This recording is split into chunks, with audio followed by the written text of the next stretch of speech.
یہودیوں کا۔ اس کے بعد پھر اسی میں آگے آیت آئی تھی، ابتدائی تھی شروع میں، ان اول بیت وضع للناس للذی ببکۃ مبارک ھدی للعالمین، عظمت سر کھلا لیا، ان اول بیت وضع للناس، بے شک روئے زمین پر سب سے پہلا جو گھر تھا وہ کیا تھا؟ کعبہ مقدس ہے۔ تو یہودی کہنے لگے نبی کریم صلی اللہ علیہ وسلم سے، یہ آیت نازل ہوئی اس وقت جب یہودیوں نے کہا کہ تم، ہمارا جو بیت المقدس ہے نا فلسطین میں، تو یہودی بولے یہ پہلا گھر ہے، یہی افضل بھی ہے۔ تو اللہ تعالیٰ نے ان کا رد فرمایا، کہا نہیں، اس روئے زمین پر سب سے پہلا گھر جو آباد ہوا تھا، جو بنایا گیا تھا، وہ کیا؟ ان اول بیت وضع للناس للذی ببکۃ مبارک ھدی للعالمین۔ تو وہ گھر کون سا ہے پہلا روئے زمین پر؟ فرمایا وہ گھر وہ ہے جو کعبہ مکرمہ ہے، میرے بات کو، اور سب سے افضل بھی یہی ہے۔ اسی لیے کعبے میں حرم شریف ایک احاطہ ہے، ان اول بیت وضع للناس، پورا اس کا ذکر ہے۔ تو جہاں کعبہ مکرمہ ہے اور اس کے مکے میں حرم ہے، حرم کے اندر ثواب کرنا جو ہے اور جگہوں سے 100 درجہ افضل ہے۔ مثلا یہاں ایک نماز پڑھیں تو اس کا ثواب ایک نماز کا، اور وہاں ایک نماز پڑھیں تو 1,00,000 نمازوں کا ثواب ہے۔ یہاں ایک روزہ رکھیں آپ اور حرم میں جا کے ایک روزہ رکھیں کعبے میں تو 1,00,000 روزوں کا ثواب مل جائے۔ عام دنوں میں رمضان میں تو بڑھ جاتا ہے تو پھر اور بڑھ گیا، بس سمجھ میں آ رہی ہے آپ کی؟ تو یہ حرم کی فضیلت تھی، کعبہ مکرمہ کی فضیلت تھی۔ اللہ نے ارشاد فرمایا یہ جھوٹے ہیں اس لیے کہ پہلا گھر روئے زمین پر اللہ نے جو بنانے کا حکم دیا، آدم نے جس کی طرف عبادت کی تھی، وہ گھر کون سا ہے؟ وہ یہی گھر کعبہ مکرمہ ہے۔ باقی انہوں نے جو کہا یہ جھوٹا ہے، جھوٹے ہیں۔ پھر اس کے بعد وَلِلَّهِ عَلَى النَّاسِ حِجُّ الْبَيْتِ مَنِ اسْتَطَاعَ إِلَيْهِ سَبِيلًا، حج کا بیان اللہ تعالیٰ نے ارشاد فرمایا، اور وہ لوگ جو اللہ کے گھر تک یعنی حج کی استطاعت رکھتے ہیں تو ان کو چاہیے کہ وہ حج کو جائیں۔ حج کس پر فرض ہوتا ہے؟ تو فرمایا کہ حج ان لوگوں پر فرض ہے جو وہاں جانے کی استطاعت رکھتے ہیں، یعنی زاد راہ، وہاں کا آنے جانے کا خرچہ اور اپنے اہل و عیال کو بھی خرچہ چھوڑ کر جائیں، اتنی حیثیت ہو تو ایسے لوگوں پر حج فرض ہے۔ اور پھر کوئی حج کا انکار کر دے گا تو پھر کافر ہو جائے گا۔ یہ بھی اس آیت میں اللہ تعالیٰ نے، اللہ رب العزت نے ارشاد فرمایا کہ حج کی فرضیت کا انکار کفر ہے۔ ہاں سب پر حج فرض نہیں ہے، صاحب استطاعت پر ہی حج اللہ تعالیٰ نے فرض فرمایا ہے۔ بات سمجھ میں آ رہی ہے؟ اس کے بعد پھر اس میں ایک آیت آئی تھی جو بڑی خوبصورت بات آپ کو بتانی ہے اس میں، وَاعْتَصِمُوا بِحَبْلِ اللَّهِ جَمِيعًا وَلَا تَفَرَّقُوا وَاذْكُرُوا نِعْمَةَ اللَّهِ عَلَيْكُمْ إِذْ كُنْتُمْ أَعْدَاءً، اور اللہ کی رسی کو مضبوطی سے تھام لو۔ آپ سمجھ رہے ہیں؟ اللہ کی رسی کو مضبوطی سے تھام لو اور تم ٹکڑے ٹکڑے نہ ہو جاؤ، بٹو مت۔ اب یہ آیت میں فرمایا گیا تو کچھ لوگ ایسے ہوتے ہیں جن کو کہتے ہیں صلح کلی۔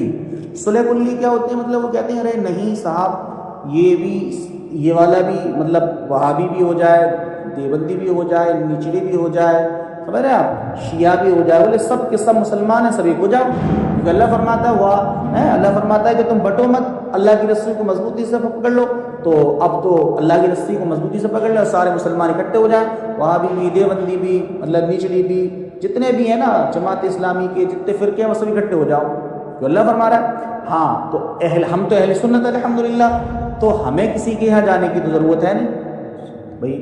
جب آپ کے گھر میں اتفاق اور اتحاد ہو، سمجھ رہے ہیں بات کو، مطلب آپ کے گھر میں 10 آدمی ہیں اور 10 آدمی اتفاق سے رہتے ہوں، ایک آدمی مکار ہے اس میں جو سب سے الگ ہے، تو اب آپ ایک بات بتاؤ، اس ایک کے پاس ہی 9 جائیں گے، اور 9 کے پاس جو ہے ایک آئے گا، اس ایک کو چاہیے کہ وہ آ جائے، وہی تو الگ ہے۔ اور جو صحیح جس گھر میں اتفاق ہے، اتحاد ہے، ان کو کیا ضرورت پڑی اتحاد کرنے کی؟ تو اتفاق کون کرے گا؟ وہ کریں گے جن میں اتفاق نہ ہے۔ تو اہل سنت ہیں الحمدللہ اور مسلکی اعلیٰ حضرت والے، تو ہمیں کیا ضرورت پڑی کسی سے اتحاد کرنے کی؟ جو ہم سے الگ ہوئے، اپنے عقیدے الگ کر لیے، انہوں نے قرآن و حدیث کے خلاف گئے، ان کو چاہیے کہ وہ صحیح ہو جائیں اور اہل سنت و جماعت میں شامل ہو کر اپنے عقیدہ اہل سنت کے مطابق کر لیں، صحیح ہو جائیں گے وہ۔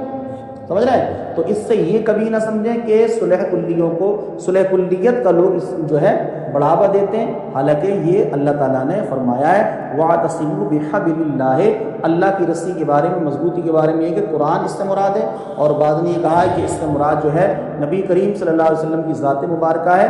تو بہرحال جو بھی ہے اہل سنت و جماعت حق پر ہیں، ان کو ضرورت نہیں ہے کہ وہ کسی سے اتحاد کریں، دوسروں کو چاہیے کہ وہ اہل سنت سے آ کر اپنا اتحاد کریں اور اپنا عقیدہ درست کر لیں۔ بات سمجھ میں آ گئی؟ اس کے بعد پھر اس میں ایک آیت آئی تھی کہ کنتم خیر امۃ اخرجت للناس تأمرون بالمعروف وتنہون عن المنکر، اور تم بہترین امت ہو۔ کون؟ ہم۔ سب سے بہترین امت کون ہے؟ ہم ہیں، اللہ تعالیٰ۔ اور جب ہم بہترین امت ہیں تو اللہ رب العزت نے ارشاد فرمایا کہ سب سے بہترین امت تم ہو، اور اس لیے بھی ہو کہ تم بیچ والی امت ہو، اور اس لیے بھی بہتر ہو آپ، مطلب ہم سب سے افضل ہیں، ساری امتوں میں بہتر ہیں، وہ اس کی وجہ بے شمار ہے کہ ہم رسول اللہ کی امت ہیں، اس لیے بھی بہتر ہے۔ اور دوسری بات یہ ہے کہ ہمیں پھر یہ فرمایا کہ تم لوگوں کو بھلائی کا حکم دیا کرو اور برائی سے روکا کرو۔ سمجھ میں آ رہی بات؟ بھلائی کا حکم دینا یہ خود ایک عبادت ہے، اور برائی سے روکنا یہ بھی عبادت ہے۔ مطلب یہ جو ہم کہتے ہیں نا کہ ارے یار چھوڑو، وہ اپنی قبر میں سوئے گا، ہم اپنی قبر میں سوئیں گے، یہ بڑی غلط بات ہے۔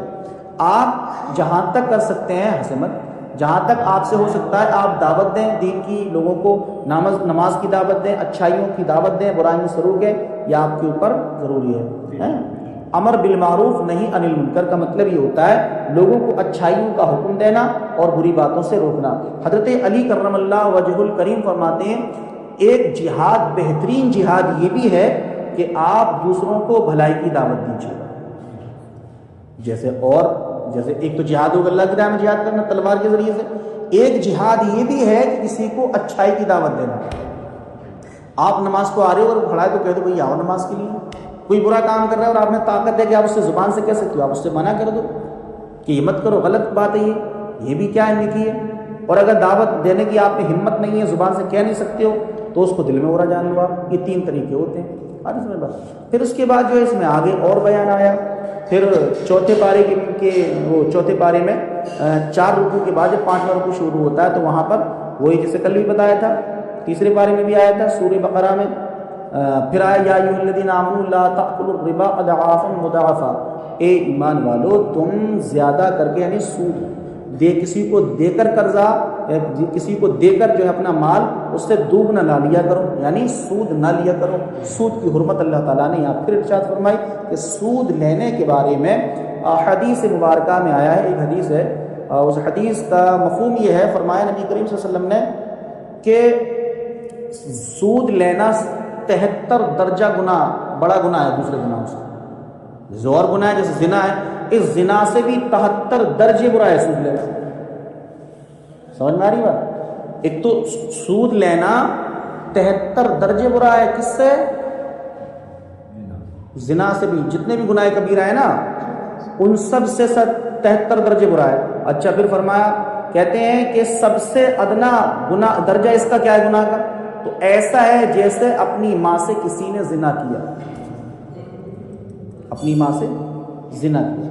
شب معراج نبی کریم صلی اللہ علیہ وآلہ وسلم فرماتے جب گئے سرکار معراج کی رات تو آپ نے کیا دیکھا، کچھ لوگوں کے پیٹ بہت مٹکے جیسے ہیں اور اس میں سانپ ہیں، سانپ جو سامنے باز دکھ رہے ہیں سامنے سے۔ سرکار اسلام جبرائیل سے پوچھا کون لوگ؟ فرمایا یہ آپ کی امت کے سود خور ہیں، یہ آپ کی امت کے سود خور ہیں جو سود لیا کرتے تھے۔ تو سود کی بے شمار جو ہے اس پر وعیدات آئی ہیں۔ اس کے بعد پھر اسی میں آگے آیا والکاظمین الغیظ والعافین عن الناس واللہ یحب المحسنین، اور اللہ تعالیٰ پسند فرماتا ہے کن لوگوں کو؟ جو غصے کو پی جاتے ہیں، والکاظمین الغیظ، اور لوگوں کو، والعافین عن الناس، اور لوگوں کو معاف فرما دیتے ہیں۔ سمجھ رہے بات کو؟ تو اللہ تعالیٰ ان لوگوں کو کیا فرماتا ہے؟ پسند فرماتا ہے ایسے لوگوں کو کہ غصہ آیا آپ کو کسی بات پر، پھر آپ نے غصے کو پی لیا، اور کسی شخص پر غصہ آیا تھا آپ نے اسے بھی معاف کر دیا۔ سمجھ رہے بات کو؟ تو اللہ آپ کو پسند فرما رہا ہے۔ یا حضرت امام زین العابدین رضی اللہ تعالیٰ عنہ، سمجھ رہے ہیں؟ امام زین العابدین سید سجاد جنہیں کہا جاتا ہے نا، جو کربلا سے واپس آئے، ایک بار ان کی لونڈی ان کے اوپر پانی ڈال رہی تھی، پانی ڈالتے ہوئے اس کے ہاتھ سے برتن حضرت زین العابدین کے چہرے پہ گرا جا کے، وہ دھاردار برتن تھا جس کی وجہ سے آپ کا چہرہ زخمی ہو گیا۔ آپ نے اس کی طرف دیکھا، اس نے یہ آیت پڑھ دی، کہ والکاظمین الغیظ، تو آپ نے کہا میرا غصہ ٹھنڈا ہو گیا، والعافین عن الناس، اور معاف کر دے اللہ آپ کو پسند کرتا ہے، واللہ یحب المحسنین، تو آپ نے کہا میں نے تجھے آزاد بھی کر دیا جا۔ سمجھ رہے ہیں؟ یہ ہوتا ہے مطلب، تو جب غصہ آئے آپ کو تو آپ فوراً کیا کریں، اپنے غصے پر قابو کریں، کنٹرول کریں، اور جو ہے آپ غصے پر کنٹرول کرنے کے بعد جو ہے لوگوں کو معاف کرنے کی عادت بنائیں۔ معاف کرنا بھی صدقہ ہے، کیا ہے؟ معاف کرنا بھی صدقہ ہے، تو معاف کرنے کی عادت ضرور بنائیے آپ۔ پھر اس کے بعد میں اس میں آیت آئی تھی وَلَا تَهِنُوا وَلَا تَحْزَنُوا وَأَنْتُمُ الْأَعْلَوْنَ، مشہور آیت ہے، بے شمار مقرر ہمارے اس پر تقریر کرتے ہیں۔ تو یہ آیت مبارکہ جنگ احد کے بعد نازل ہوئی تھی۔ جنگ احد اسلام کی یہ وہ جنگ تھی جب مسلمانوں کو اس میں بظاہر شکست ہوئی تھی، مطلب جیتی ہوئی جب مسلمان نقصان اٹھانا پڑا مسلمانوں کے لیے، ہے نا۔ جب مسلمانوں کو نقصان اٹھانا پڑا تو مسلمان تھوڑے مایوس ہو گئے، یا پورا جنگ احد کا ہی ذکر ہے بہت آگے تک۔ جب مسلمان کو مایوسی ہوئی، جب مایوسی ہوئی تو مسلمان مطلب کیونکہ جنگ احد جو تھی نا اس میں مسلمانوں کی حالات یہ ہوئے کہ سرکار صلی اللہ علیہ وسلم نے ایک جو احد پہاڑ ہے نا اس کا ایک حصہ تھا، اس پہ کچھ لوگوں کو مقرر کر دیا کہ آپ یہاں لگے رہنا، جب تک میں نہ کہوں تم اتر کے نہیں آنا ہے پہاڑ سے۔ جب مسلمان جنگ فتح کر لی تو جو کافر تھے وہ بھاگ کے میدان چھوڑ کے احد کا، مدینہ طیبہ میں جو احد ہے کہ جگہ پہاڑ ہے، اس احد کے بیچ میں ایک جگہ ہے، وہاں پر یہ جنگ ہوئی۔ تو نبی کریم کفار جو تھے نا مکے والے، وہ جنگ بدر میں ہار چکے تو اس کا بدلہ لینے کو آئے تھے غصے میں۔ جب جیسے وہ آئے تو اب مسلمانوں کو یہ حال ہوا کہ اس جنگ میں مسلمان جیت گئے، مسلمان مال غنیمت اکٹھا کرنے لگے۔ مال غنیمت سمجھتے ہو؟ ہیں؟ نہ سمجھتے ہو؟ مال غنیمت ہوتا ہے جب جنگ ہو رہی ہو، جہاد ہو رہی ہو، اور جب جہاد ہو تو جو آپ کا دشمن ہے وہ مال چھوڑ کے بھاگے گا تو وہ سارا مال آپ نے لوٹ لیا، اکٹھا کر لیا، وہ مال آپ کو مال غنیمت کہلاتا ہے، وہ اس کو تقسیم کیا جاتا ہے، جس کا جیسا حصہ ہوتا ہے وہ ایک الگ پورا طریقہ کار ہے اسلامی۔ بہرحال تو وہ سب یہ سمجھے کہ اب ہم جہاد جیت گئے، کافر بھاگ کے پیچھے تھے۔ تو جو پہاڑ پر لگے تھے وہ سب کے سب اتر آئے سوائے حضرت جبیر رضی اللہ تعالیٰ عنہ، وہ نہیں آئے۔ اب وہ ایک آدمی کی تیزرے لڑے، وہ شہید کر دیا گیا۔ تو بہت پہاڑ سے اس راستہ نکلتا تھا، تو اس ٹائم میں حضرت خالد بھی ایمان نہیں لائے تھے، حضرت اکرمہ بھی ایمان نہیں لائے تھے۔ تو یہ ایسے لوگ تھے جو بہت جنگوں کے ماہر بھی تھے، لیکن ہوا یہ کہ وہ جو پہاڑ پہ سے لوگ اترے احد پہ سے، اور جہاں سرکار نے لگائے تھے خالی جگہ تھی، تو یہ کفار پیچھے سے گھوم کے ایسے آ گئے۔ لیکن مسلمانوں نے سوچا مسلمان کو مال اکٹھا کرنے میں لگا ہوئے، یہ مسلمانوں پر آ کر بھڑ گئے۔ اب مسلمان جیسے کوئی تیاری نہیں دن کی، تو اب اس میں مسلمانوں کو بہت زیادہ نقصان اٹھانا پڑا، اور جیسے نقصان اٹھانا پڑا اس میں بہت سے شہید بھی ہوئے، اور کچھ مسلمان جو صحابہ کرام تھے وہ جب یہ بات مشہور کر دی کہ رسول اللہ صلی اللہ علیہ وسلم کو قتل کر دیا گیا، معاذ اللہ، رسول اللہ کو شہید کر دیا گیا، جب یہ بات مشہور ہوئی تو مسلمانوں میں اکثر لوگ جو تھے وہ جہاد سے بھاگنے لگے کہ جب رسول اللہ چلے گئے، انہیں یہ لگا کہ جب رسول اللہ صلی اللہ علیہ وسلم ہی شہید ہو گئے تو ہمارا کیا ہوا ہے۔ تو سوائے 14 صحابہ کرام کے، جس میں حضرت ابو بکر، حضرت عمر، حضرت علی کرم اللہ وجہ الکریم اور دیگر صحابہ کرام تھے جو سرکار صلی اللہ علیہ وسلم کے ساتھ تھے، باقی دوسرے لوگ پیچھے ہٹ گئے ہیں۔ بعد میں پھر وہ سب پلٹ بھی آئے، بعد میں پلٹ آئے، اور اللہ تعالیٰ نے ان سب کو معاف بھی کر دیا۔ سمجھ رہے ہیں بات کو؟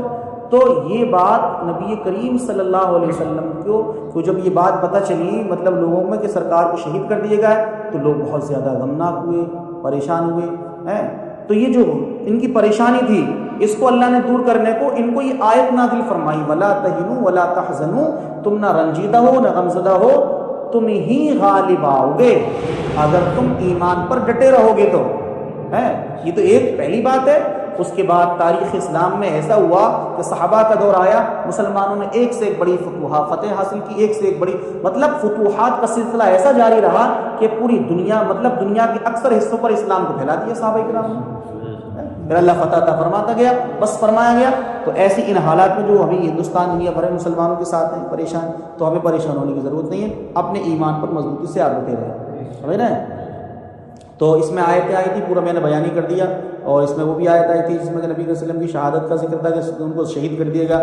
تو اللہ تبارک و تعالیٰ نے فرمایا کہ محمد صلی اللہ علیہ وسلم بھی رسول ہیں، ان سے پہلے بھی رسول آئے، تو اگر رسول اللہ صلی اللہ علیہ وسلم شہید ہو جاتے، اللہ نے فرمایا اگر تم جو بھاگ رہے تھے، اگر محمد صلی اللہ علیہ وسلم شہید ہو جاتے تو نبی کریم سے پہلے اور رسول آئے، ان میں کچھ اللہ سب کو موت عطا فرمائی، کچھ شہید بھی ہوئے، تو کیا تم دین چھوڑ دیتے؟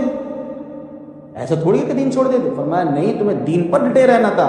تو اللہ نے یہی ان کو فرمایا کہ دین پر ڈٹے رہو اپنے مضبوطی کے ساتھ، اللہ تمہیں فتح عطا فرما دے گا۔ اور فتوحات کا ایسا سلسلہ جاری ہوا کہ مسلمانوں کو فتح پر فتح حاصل ہوتی چلی گئی۔ صحیح میں بات۔ پھر اس میں اور آگے آیتیں آئیں تو اس میں موت کا بھی ذکر آیا چوتھی پارے میں ہی۔ پھر اس کے بعد جو ہے سورت شروع ہوتی ہے اس میں، سورہ نساء، جس میں کہ اللہ تعالیٰ نے شروع میں ارشاد فرمایا، انسان کی تخلیق کے بارے میں فرمایا، یا ایھا الناس اتقوا ربکم الذی خلقکم من نفس واحدہ وخلق منها زوجها وبث منہما رجالا کثیرا ونساء واتقوا اللہ الذی تساءلون به والارحام ان اللہ کان علیکم رقیبا۔ اور یا ایھا الناس اتقوا ربکم، بے شک اللہ سے ڈرو، اللہ سے ڈرو، کیوں؟ اس لیے کہ ایک جان سے اللہ تعالیٰ نے لوگوں کو پیدا فرمایا۔ ایک جان سے کیسے؟ پہلے آدم کو پیدا فرمایا، آدم علیہ السلام کو پیدا فرمانے کے بعد اللہ تعالیٰ نے پھر کئی سلسلہ جاری فرما دیا، پھر حضرت حوا کو انہیں کی پسلی سے پیدا فرما دیا۔ جب حضرت حوا پیدا ہو گئی پھر یہ سلسلہ انسانوں کو چلتا رہا، اور آج دنیا میں دیکھ رہے ہیں آپ، یہ پورا جو سلسلہ ہے یہ کس پر جا کر ٹھہرا ہے؟ یہ کروڑوں اربوں کی تعداد میں جو دنیا میں انسان ہیں، ایک ہی انسان سے پیدا ہوئے یہ سب، اس سے پہلے آدم سے حوا، پھر حوا سے اور آدم سے یہ سلسلہ اولاد کا چلتا رہا۔ کیوں؟ آپ دیکھیں گے، آپ سے 100 سال پہلے دیکھیں گے تو آبادی کم تھی، آپ اپنے گاؤں میں دیکھیے 20 سال پہلے لوگ کم تھے، 20 سال سے پہلے اور آگے جائیے آپ 50 سال پہلے تو اور کم لوگ تھے، پھر آپ جائیے پہلے قبیلوں میں تھے، قبیلوں سے خاندان، مطلب قبیلوں میں تھے، قبیلوں سے پھر جیسے حضرت ابراہیم علیہ السلام کی بنی اسرائیل کا سلسلہ چلتا رہا، ابراہیم علیہ السلام کا پھر اوپر جائیے، نوح علیہ السلام کا اوپر جائیے، حضرت شیس علیہ السلام، پھر آدم علیہ السلام، تو یہ کم ہوتے ہوتے مطلب جا کے ایک انسان میں جا کے ٹھہر جاتا ہے سب سلسلہ۔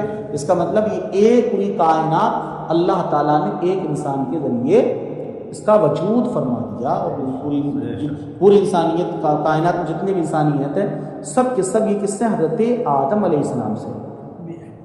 پھر اس میں آگے آیا تھا کہ تم یتیموں کا مال نہ کھاؤ، کیا؟ یتیموں کا مال نہ کھاؤ، دیر ہو رہی ہے، یتیموں کا مال نہ کھاؤ، اس لیے کہ یتیموں کا مال کھانا کیا ہے؟ یہ سخت گناہ ہے۔ فرمایا گیا یتیموں کا مال کھانے والوں پر اللہ تعالیٰ سخت عذاب فرمایا، جو یتیموں کا مال ظلم کے ذریعے سے چھین کے کھا لیتے ہیں۔ یتیم وہ ہے جو مطلب آپ طاقتور ہیں اور کسی کمزور غریب مسلمان کا مال چھین رہے ہیں، آپ ہڑپ کر رہے ہیں، اسے کھانا فرمایا گیا یہ سخت جو ہے اس شخص کے لیے سخت گناہ ہے۔ اس پر بہت سی وعیدیں آئی ہیں، وقت کی قلت کی وجہ سے بات آپ کو نہیں بتا رہا ہوں۔ اس کے بعد پھر اس میں آیا 12ویں رکوع سے 13واں رکوع شروع ہوا، یوصیکم اللہ فی اولادکم للذکر مثل حظ الانثیین۔ یہاں پورا سسٹم اللہ تعالیٰ نے اس آیت میں بہت تفصیل ہو سکتی ہے کہ جتنا جو مال ہے نا، مال اس کے تقسیم کا مسئلہ بیان فرمائے کہ بیٹوں کو کتنا ملنا چاہیے باپ کی جائیداد میں سے، بیٹیوں کو کتنا ملنا چاہیے، بیویوں کو کتنا ملنا چاہیے، باپ کو کتنا ملنا چاہیے، سمجھ رہے ہیں بات کو؟ یہ ایک لمبے مطلب پورا آپ کو سمجھانے میں اس کو آدھے گھنٹے سے زیادہ لگ جائے گا، ٹھیک ہے۔ پھر اس کے بعد آخر میں چوتھے پارے کی جو آیت تھی، حرمت علیکم امہاتکم، اللہ نے تم پر جو رشتے حرام کیے ہیں وہ رشتوں کو حرمت کے بارے میں فرمایا کہ ماں کے ساتھ، بیٹی کے ساتھ، بہن کے ساتھ، خالہ کے ساتھ، سمجھ رہے ہیں، نکاح حرام ہے، یہ حرمت بیان فرمائی۔ پھر اس بھائی کے ساتھ بھی نکاح حرام ہو جائے گا جس دودھ پلایا جو بھائی ہوتا ہے نا، ایک عورت کا 2 بچوں نے دودھ پیا ہو، مطلب ایک کا کیا ہے، یہ ہندا ہے، یہ زید اور یہ بکر ہے، ان دونوں نے ہندا کا دودھ پیا تو یہ دونوں بھائی بھائی ہو گئے، آئی سمجھ میں؟ تو جیسے رابعہ نے اور زید نے ہندا کا دودھ پیا تو رابعہ اور زید دونوں بھائی بہن ہو گئے، جیسے سگے بھائی بہنوں کا نکاح حرام ہے ویسے ہی ان کا بھی نکاح حرام ہے۔ اسی طرح یہ فرمایا گیا 2 سگی بہنوں کا ایک ساتھ نکاح کرنا یہ بھی کیا ہے؟ جائز نہیں ہے۔ وحلائل ان تجمعوا بین الاختین، اور جائز نہیں ہے 2 سگی بہنوں کو ایک ساتھ نکاح میں کرنا، مطلب یہ بھی ہے اور اس کی بہن سے بھی نکاح کر لیا، یہ کیا ہے؟ حرام ہے، دونوں حرام ہوئی ہے۔ اب ایک کو جدا کرے گا، یعنی جس سے زنا کر رہا ہے اس کو جدا کرے تب اس کے ساتھ وتی وغیرہ کرے گا تبھی جائز ہوگا، ورنہ دونوں کے ساتھ کرے گا تو یہ حرام کر رہا ہے۔ ایسے شخص کا بائیکاٹ کرنا چاہیے۔ بات سمجھ میں آ رہی ہے بات؟ ایسے ہی اس سے اور بھی بہت سے مسائل کا استنباط ہوگا۔ پھر اس میں 5واں پارہ شروع ہوا تو اس میں دوسرے رکوع پہ تھا الرجال قوامون علی النساء، بے شک اللہ تبارک و تعالیٰ نے مردوں کو عورتوں پر حاکم بنایا، اور حاکم جو مرد ہیں وہ اس وجہ سے ہیں کہ وہ علامہ راغب اصفہانی اس کی تفسیر میں فرماتے ہیں کہ مرد عورت کو کھانا کھلاتا ہے، نان و نفقہ دیتا ہے اور مہر ادا کرتا ہے، اس لیے اللہ نے مرد کو عورت پر حاکم بنایا ہے۔ پھر تیسرے رکوع پر چوتھا رکوع شروع ہوتا ہے یا ایھا الذین آمنوا لا تقربوا الصلاۃ وانتم سکارى حتى تعلموا، اور جب تم نماز کی حالت میں ہو تو نشے کے قریب، جب تم نشے میں ہو تو نماز کے قریب مت آؤ۔ یہاں پر یہ بیان فرمایا گیا، بات سمجھ رہے ہیں؟ یعنی ابھی شراب حرام نہیں ہوئی تھی، تو یہ پورا لمبا واقعہ ہے، لمبا واقعہ ہو جائے گا، قل یا ایھا الکافرون سے جڑی ہوئی بات ہے۔ تو بس یہاں پر یہ کہ جب نشے کی حالت میں ہو تو نماز کے قریب نہ آئے، یہ اس وقت تھا جب شراب حرام نہیں ہوئی تھی، پھر اس کے بعد شراب اللہ تعالیٰ نے حرام کر دی تھی۔ شراب ایک بار میں حرام نہیں ہوئی، بلکہ پہلے اس کے گناہ کو بتایا، پھر اس کے نقصان کو بتایا، پھر کہیں جا کے اللہ تعالیٰ نے شراب کو حرام کیا تاکہ لوگوں کی عادت چھٹ جائے۔ جو پیتے تھے ایک زمانے سے، پھر کیسے چھٹے گی، تو اس کو آہستہ آہستہ اللہ رب العزت نے شراب کی حرمت کے بارے میں حکم فرمایا۔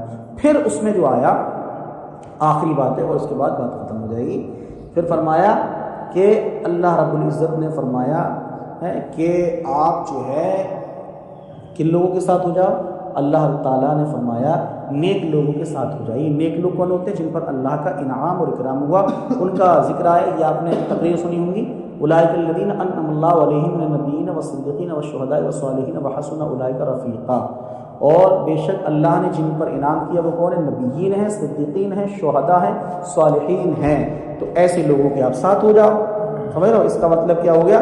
نیک لوگوں کے ساتھ ہو جائیں، اسی میں آپ کی عافیت اور اسی میں بھلائی ہے۔ اور قرآن میں جو سورہ فاتحہ میں بیان کیے گئے نا، اہدنا الصراط المستقیم، یہ اللہ میں تو سیدھوں کا راستہ چلا، تو سیدھوں کا راستہ یہی سیدھے ہیں، اور ان سیدھوں کا راستہ ہی سیدھا ہے۔ کون سے؟ نبیین، صدیقین، شہداء، صالحین۔ اور صالحین کون ہیں؟ یہ اولیاء اللہ ہیں۔ یہ صدیقین کون ہیں؟ صحابہ کرام ہیں۔ شہداء کا راستہ، ان نیک لوگوں کے راستے پر چلنے کی دعا مانگتے ہیں ہم۔ تو اگر اہل سنت و جماعت، ہم اہل سنت و جماعت مسلک اعلیٰ حضرت والے اولیاء کرام کی مزارات پر جاتے ہیں، تو اس کا مطلب کیا ہے؟ سب قرآن کے موافق جاتے ہیں۔ اس لیے میں نے کیا کہا، ہم